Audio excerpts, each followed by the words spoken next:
पंचम परिच्छेद। वीरव्रत ग्रहण। प्रातःकाल की सुनहरी किरणों में अब और ही चहल पहल, एक दूसरी ही छवि दिखलाई दे रही थी।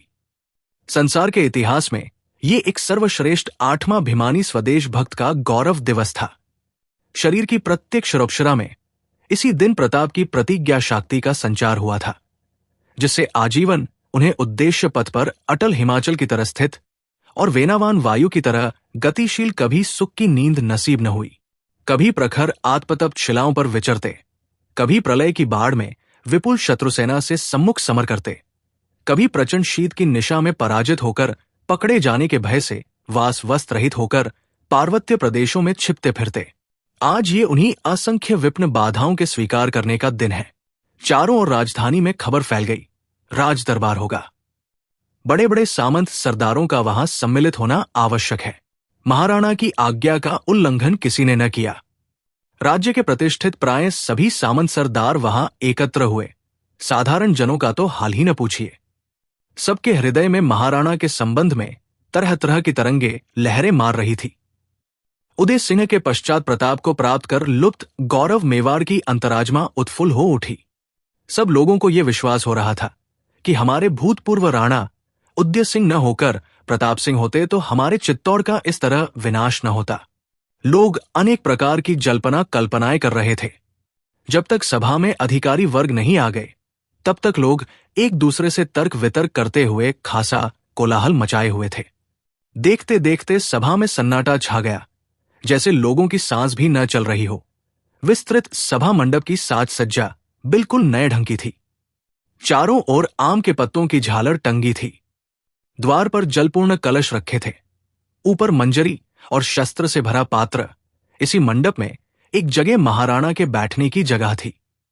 सब लोग गला बढ़ा बढ़ाकर महाराणा को देख रहे हैं कि इतनी देर हो गई, क्यों नहीं आए। एकाएक मेरी बज उठी। सिपाही कतार बांधकर बड़े हो गए। सलामी दगने लगी। लोग उत्सुकता से चंचल हो रहे थे। महाराणा मंडप के भीतर गए। संपूर्ण सभासदों ने उठकर महाराणा का स्वागत किया। वे धीरे धीरे अपने आसन पर जा बैठे। महाराणा के दोनों ओर उनके शरीर रक्षक सरदार राजपूत गर्व से गर्दन ऊंची किए खड़े हो गए।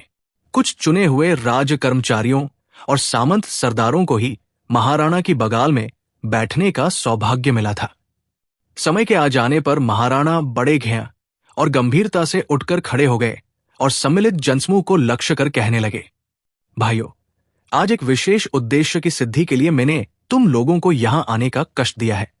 मुझे पूर्ण विश्वास है कि इस कष्ट को तुम लोगों ने सहर्ष स्वीकार किया होगा। परिश्रम की सुकुमारता को अवश्य ही तुम लोग मुझे उपहार दे चुके होगे और मेरे उद्देश्य पथ पर आजीवन चलने के लिए निश्चय कर लिया होगा। मैं जानता हूं मेरे प्रति तुम्हारा ये प्रेमातिरेक है।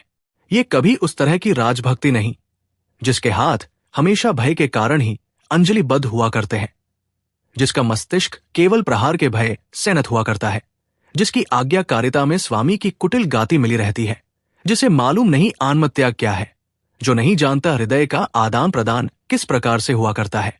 लोग मंत्रमुग्ध को तरह एक दृष्टि से महाराणा को देखते और उनका हृदय के अंतिम स्तर तक पहुंचकर अपना प्रभाव छोड़ने वाला अभिभाषण सुन रहे हैं। कभी कभी वे अपने साथियों से भी मौन दृष्टि से कुछ प्रश्न कर लेते हैं। महाराणा कहते गए, आज मैंने तुम लोगों को जिस उद्देश्य की पूर्ति के लिए यहां बुलाया है, वो हिमालय से भी महान और समुद्र से भी गंभीर है, आकाश से भी अगम और अरण्य से भी गहन है। भाइयों, एक बार उस जाति की ओर आंख उठाकर देखो, उस जाति की ओर जो वेदों की अनादि व्याख्या की तरह अपनी उत्पत्ति को अनादिकाल प्रसूत बतलाती है। भगवान रामचंद्र को, भगवान कृष्णाचंद्र को जन्म देने का गर्व करती है। देखो, आज कुछ ही शताब्दियों के अंदर कितना घोर परिवर्तन हो गया। उस जाति को आदर्श से भ्रष्ट, धर्म से पतित, सहानुभूति से बहिष्कृत, देश की हिताकांक्षा से विमुख और तुर्कों की सेवा में तत्पर होते देखकर क्या कभी कोई सच्चा स्वदेश भक्त एक क्षण के लिए भी स्थिर रह सकता है? कदापि नहीं, कदापि नहीं। समुद्र की एक प्रबल तरंग जैसे एक छोर से उठी और दूसरे छोर तक गर्जना करती हुई चली गई।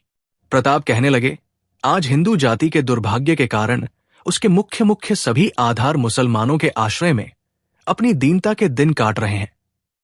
आज ऐसा कोई नहीं जिसे भारतवर्ष अपनी जाति का सरताज, अपने अपमान का बदला चुकाने वाला स्वाधीन सम्राट समझे। आज जयपुर, जोधपुर, अंबर जैसे क्षत्रियों के गर्वोन्नत भाल पर एक ही कलंक का टीका लग रहा है। मुगलों के प्रताप भोजी इन क्षत्रियों ने देश को पराधीन कर देने में अपनी संपूर्ण शक्ति का उपयोग किया है। अब तक मुसलमानों की अधीनता में रहकर अपने धर्म के बचाने का उपाय हो जाता था, परंतु अब तो वो बात भी नहीं रही। अब मिलना तभी हो सकता है जब अपने घर की एक कन्या को भी तुर्कों की सेवा में समर्पित न किया जाए। भाइयों, राजपूत क्षत्रियों के वंश की कन्या, महाराज मर्यादा पुरुषोत्तम भगवान रामचंद्र के वंश की कन्या मुसलमान बादशाहों की खिदमत में हाजिर हो। क्या ये तुम्हें स्वीकार है? कभी नहीं, कभी नहीं, प्राणों के रहते कदापि नहीं। हम अपनी मर्यादा की रक्षा के लिए अपने प्राणों को तुच्छ समझते हैं। महाराणा कहते गए, जिस प्रकार प्रलय की अनी चारों ओर से पार्वत्य प्रदेश को घेरकर जलती रहती है, आज हम उसी तरह चारों ओर से घिरे हुए हैं, और तभी तक हमारा अस्तित्व है जब तक हम अपनी स्वतंत्रता के साथ अपनी जननी जन्मभूमि की गोद में सुख से विचरण करते हैं। हमारे देश के हतश्री महाराजाओं को हमारी ये स्वतंत्रता पसंद नहीं। वे अपनी तरह हमें भी गुलाम बना लेना चाहते हैं। ये मनुष्यों की प्रकृति है। भाइयों, तुम्हारे जैसे माता के गर्वरदिले लालों के रहते क्या मैं ये आशा करूं कि एक दिन मुझे भी तुर्कों की गुलामी के लिए साजो सामान से तैयार होकर जाना पड़ेगा? नहीं, कभी नहीं। एक भी राजपूत जब तक मेवाड़ की भूमि पर महाराणा की सेवा के लिए जीवित है, तब तक महाराणा का केशाग्र भी तुर्क स्पर्श नहीं कर सकते, कदापि नहीं स्पर्श कर सकते। हम फिर तुर्कों को अपनी चमकती तलवारों का पानी दिखाएंगे। फिर मेवाड़ के वक्ष पर जोहर होगा। इस बार मेवाड़ का बच्चा बच्चा मेवाड़ के सोसी पुत्र माता के उद्धार के लिए बलि वेदी पर चढ़ जाएंगे। महाराणा की रक्षा के लिए अपने सर्वस्व का अर्पण कर देंगे, परंतु तुर्कों की अधीनता कदापि स्वीकृत नहीं होगी। एक मधुर दृष्टि उस विपुल जनसमूह पर फेरकर बड़े उत्साह से महाराणा कहने लगे, हमें अपने भाइयों पर, अपने सरदारों पर, अपने वीरों पर पूरा विश्वास है। हमें उन पर पूरा भरोसा है। हम जानते हैं कि चाहे हिमालय पृथ्वी के वक्ष पर चंचल हो जाए, चाहे सूर्य पूर्व से पश्चिम में उगे, चाहे विधाता की लिपि का खंडन हो जाए, परंतु मेरे वीरों की प्रतिज्ञा का भंग होना असंभव है। मेरे वीरों, मेरे सहायक मित्रों, मेरे भाइयों, मेवाड़ के लाडले बच्चों, ये प्रतिज्ञा तुम्हारे योग्य ही हुई है। अगणित वार प्राणों की आहुति देकर काल को भी तुमने परास्त कर दिया। भाइयों, जिस कारण से तुम लोगों को यहां मैंने निमंत्रित किया है, वो कारण तुम्हें मैं अब सुनाता हूं। चित्तौड़ की विपद कथा तुम लोग अच्छी तरह जानते हो। मेवाड़ के पुत्रों, मातृभूमि चित्तौड़ के दुख के दिन तुम्हें न भूले होंगे। सरदार कृष्णाजी से उसकी करुण कहानी सुनकर जो निश्चय मैंने किया है, तुम्हें सुनाता हूं। आज की इस कथा को जीवन के उस मुहूर्त तक स्मरण रखना होगा, चाप तक चित्तौड़ के शत्रु से उसका पूरा प्रतिशोध न लिया जा सके। भाइयों, हमारी माता की आंखों से अविराम अडनु प्रवाह जारी है। ऐसी दशा में हमें सुख भोग करना किसी तरह से भी शोभा नहीं देता, बल्कि ये हमारी दुर्बलता है। राजपूत जाति के लिए घोर कलंक है। सब लोग विस्मय से मुग्ध होकर एकटक महाराणा को देख रहे हैं। महाराणा कहते गए, हमने निश्चय किया है कि जब तक चित्तौड़ की ये अवस्था दूर न होगी, हम उसे उसी दिव्य रूप में न देख लेंगे, तब तक उसके दुख में हम भी शोक चिन्ह धारण करेंगे। तब तक हमारा ब्रह्मचर्य व्रत रहेगा। हम किसी तरह का आनंद मंगल न मनाएंगे, नखा और बाल न कटवाएंगे। सोने और चांदी के बर्तनों में हम अब तक भोजन करते आए हैं, परंतु अब से हम पत्तल पर भोजन किया करेंगे। महलों में हमें अब तक आनंद के ही साधन मिलते आए हैं, और हम उनसे अपने उच्चतर कार्यों को भूलते गए। अब हम उन महलों का रहना भी छोड़ देंगे। राजवेश की भड़क और चकाचौंध से लोगों पर व्यर्थ प्रभाव डालने की घृष्टता न करेंगे। सब भाइयों की तरह मामूली पोशाक, साधारण रहन सहन के साथ कुटिया में जीवन बिताएंगे।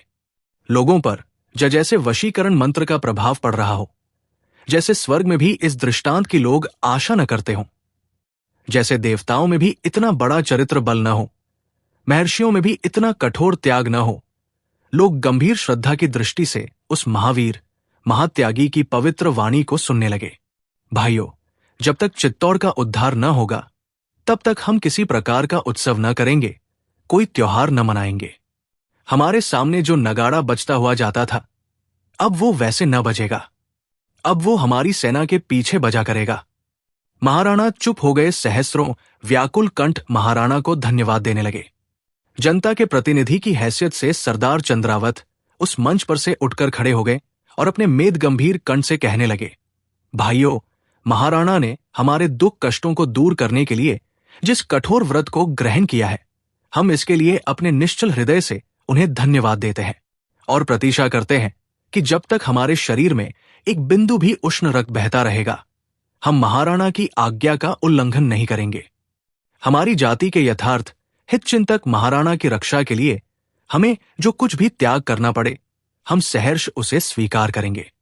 देश में जहां मर्यादा का पर्दाफाश होता है, जहां हमारी बहुबेटियों के सतीत्व की रक्षा का उपाय नहीं, जहां सदा ही हमें सशंक रहकर विचरना पड़ता है, जहां हमारे ही हमारे शत्रु हैं, वहां अपने धर्म, देश, मर्यादा, बहुबेटियों और प्राणों की रक्षा के लिए महाराणा से बढ़कर दुख में सहायक हमारा और कोई नहीं।